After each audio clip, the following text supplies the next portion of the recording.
नमस्कार मेरे भाई, स्वागत है आपका आपके इस परिवार में। अभी भी समय है, मेरी बात मान लो, नहीं तो पछतावे के अलावा कुछ और नहीं बचेगा। जो बच्चे रेगुलर मुझे देखते हैं उन सभी बच्चों को पता है मैं एक एक बात सटीक बोलता हूं और आपको सटीक इन्फॉर्मेशन देता हूं। जो बच्चे नए हैं वो भी सुन लो कि यहाँ पे आपको जो इन्फॉर्मेशन दी जाएगी वो बिल्कुल सटीक होती है। अभी भी आपके पास समय है, आप यहाँ पे इस खेल को समझ लो। एडिक्विटी की एंट्री हुई, नया नॉर्मलाइजेशन मेथड आया, नए क्वेश्चन पैटर्न आया और जिसकी वजह से कट ऑफ में बड़ा उलटफेर देखने को मिला। इस बात को मैं प्रूव के साथ आपको दिखाने वाला हूं कि बड़ा उलटफेर क्यों हो रहा है, इसका सॉल्यूशन क्या है, ताकि हम इस उलटफेर से बच सके, हम अपने जो सीट है उसको कंफर्म कर सके। तो बड़े ध्यान से बात समझना, पहले तो चैनल को सब्सक्राइब कर लेना। अगर समझ में ना आए मेरी बात तो अनसब्सक्राइब करके चले जाना। बड़े ध्यान से बात को समझना। देखो, सबसे पहले आपको टेलीग्राम चैनल ज्वाइन करना है। क्यों करना है ये बाद में बताऊंगा, बाद में ही समझ लेना क्यों करना है। अब देखो, पहले इस खेल को समझो। आप सभी जानते हैं 2024 तक के जो एसएससी के एग्जाम्स है वो सारे के सारे एग्जाम आपके टीसीएस ने करा, ठीक है। और टीसीएस आपके 6-7 साल से एग्जाम कंटिन्यू करा रहा था और टीसीएस के एग्जाम पैटर्न को बच्चों ने क्रैक कर लिया था, जिसकी वजह से सेम फॉर्मेशन के क्वेश्चन, सेम टाइप के क्वेश्चन, सेम एग्जाम पैटर्न, और जिसकी वजह से बच्चे बहुत जबरदस्त स्कोर करते थे और कट ऑफ हमेशा हर बार पिछली बार की तुलना में बढ़ जाती थी। आप देखो यहां पर आपके सामने देखो 2024 की कट ऑफ है। एक कट ऑफ 2024 की है और एक कट ऑफ 2025 की है। 24 में आपका टीसीएस था और 2025 में आपका एडिक्विटी आया। पहली चीज को समझना, देखो यहां पे जो टोटल बच्चे पास हुए 1,65,000, ये जो कट ऑफ है थर्ड लिस्ट है जो अदर पोस्ट की होती है। 1,65,240 बच्चे इन्होंने पास किए, लेकिन एडुकेटी ने पास की 1,30,418। अगर एग्जाम का पैटर्न सेम होता, एग्जाम का लेवल सेम होता, नॉर्मलाइजेशन मेथड सेम होता, तो भाई कट ऑफ 2025 में ज्यादा जानी थी। लेकिन कट ऑफ 2025 में कम से कम आप देख सकते हो, अगर मैं सिर्फ जनरल की कट ऑफ की बात करूं, ये 153.18 थी और यहां पे ये जनरल की कट ऑफ 136 है। 136, आप बताओ, सीधा सीधा 17 नंबर का अंतर। यहां से यहां तक कट ऑफ 17 नंबर डाउन चली गई, 17 नंबर का अंतर आ गया। और इसका बहुत बड़ा रीजन है कि आपका जो पेपर सेट कर रहा है ना एडिक्विटी, उसमें जो क्वेश्चन पूछे जा रहे हैं उसकी लैंग्वेज डिफरेंट है।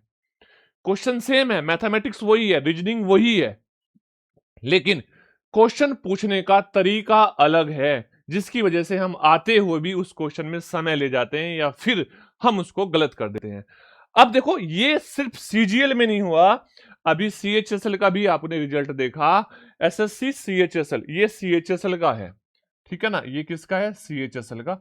आप देखोगे ये 2024 का है और ये 2025 का है। सारी कट ऑफ की मैं कंपैरिजन नहीं कर रहा हूं, मैं सिर्फ जनरल की कट ऑफ की कंपैरिजन कर रहा हूं।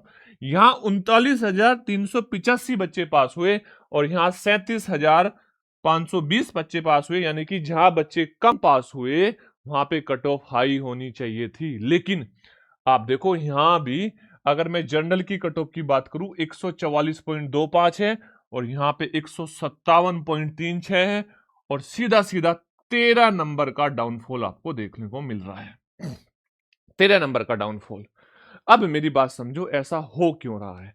ऐसा हो क्यों रहा है, इस बात को समझ लो कि इसके बड़े रीजन क्या है, कि कट ऑफ कम होने के कारण क्या है। पहली चीज देखो, जो क्वेश्चन का लेवल की बात करें, अगर हम बात करें कि क्वेश्चन का लेवल, क्या सर क्वेश्चन का लेवल बढ़ रहा है, टफ क्वेश्चन पूछे जा रहे हैं?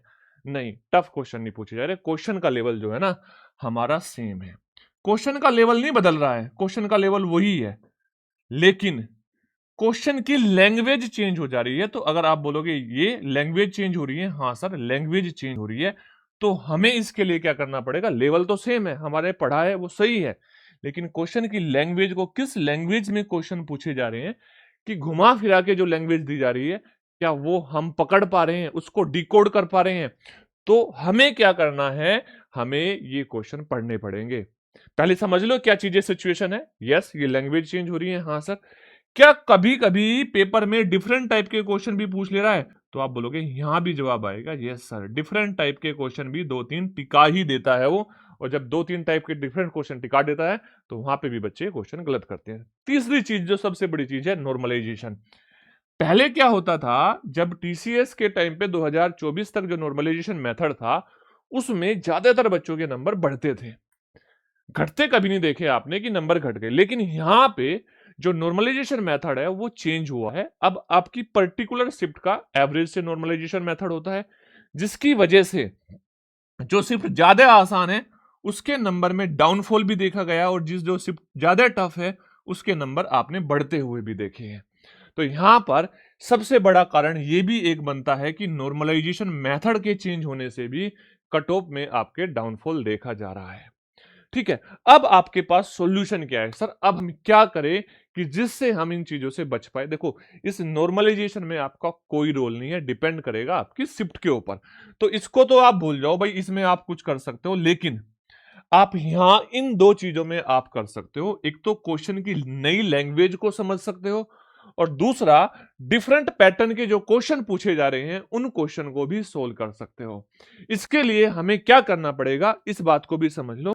इसके लिए हमें, अगर हम सिर्फ 2024 में जो क्वेश्चन हुए एसएससी टीसीएस ने कराए, उन टीसीएस के क्वेश्चन पेपर को सोल्व कर रहे हैं, तो हमेशा हम देख रहे हैं कि हमारा नंबर स्कोर अच्छा आ रहा है। क्यों आ रहा है? क्योंकि हमें सिर्फ वही पढ़ाया गया था।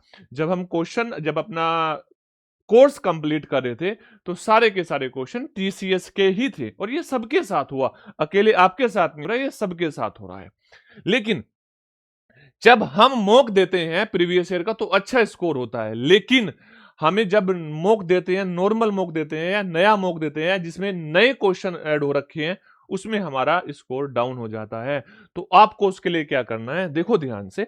आप यहां पे देख रहे हो, आपके सीजीएल का एग्जाम हो चुका है, सीपीओ का एग्जाम हो चुका है, सीएचएसएल का एग्जाम हो चुका है, दिल्ली पुलिस का एग्जाम हो चुका है, और यहाँ पे एमटीएस का एग्जाम हो चुका है। अब एमटीएस को मैं अभी ज्यादा प्रेफर यूं नहीं दे रहा हूं, क्योंकि इसकी अभी आंसर की रिलीज नहीं हुई, तो उसके क्वेश्चन आप चाह के भी नहीं ढूंढ पाओगे।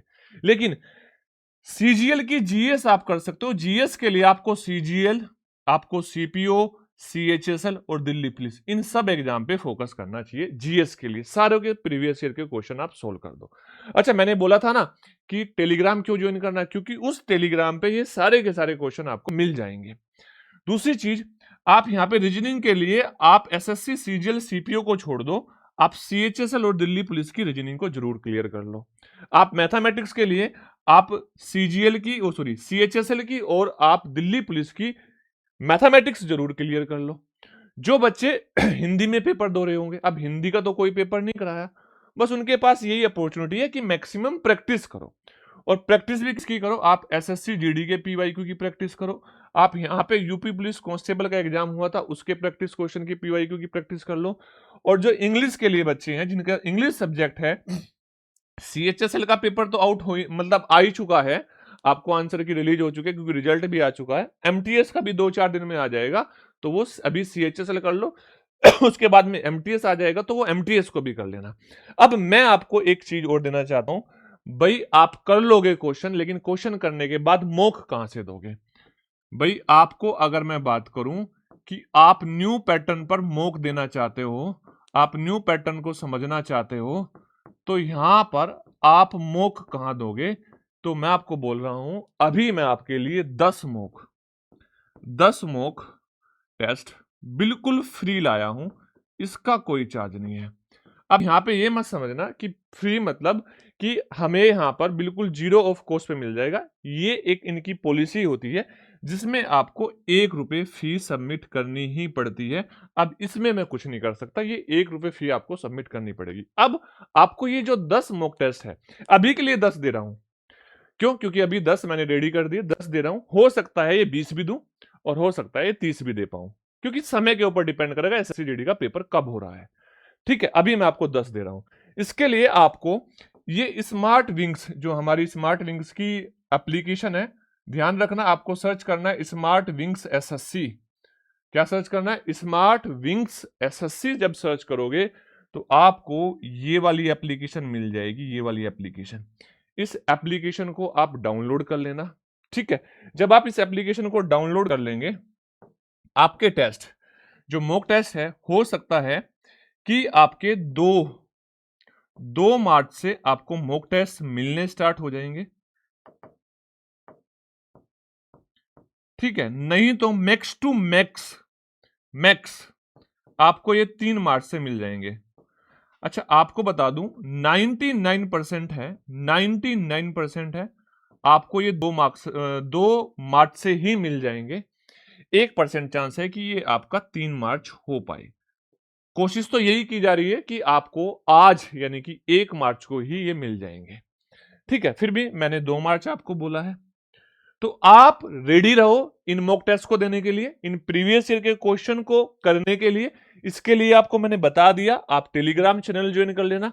और भाई सच बोल रहा हूं, अगर आप इस बात को नहीं समझना चाहते, क्योंकि बहुत सारे बच्चे नेगेटिव कमेंट भी करते हैं, बहुत बार कई बार मैंने देखा है, उन सबको रिप्लाई करना आप सबका काम है, मेरा काम नहीं है, क्योंकि मैं आपके लिए मेहनत कर रहा हूं, आपको सही बिल्कुल सटीक गाइडेंस दे रहा हूं, आपको क्या करना चाहिए क्या नहीं करना चाहिए, आपको ये सारी बातें बता रहा हूं। दूसरी चीज, आपने देखा होगा बहुत बार मैंने जब बोला था कि एसएससी ईडी का पेपर पीछे हटेगा, पहले तो सबने बोला कि पेपर पीछे नहीं हटेगा, सबने बोला कि नहीं हटेगा, हमें पता है, यही बोलते थे कि हमें पता है, हमारे सोर्सेज है, पीछे नहीं हटेगा, पीछे हट गया।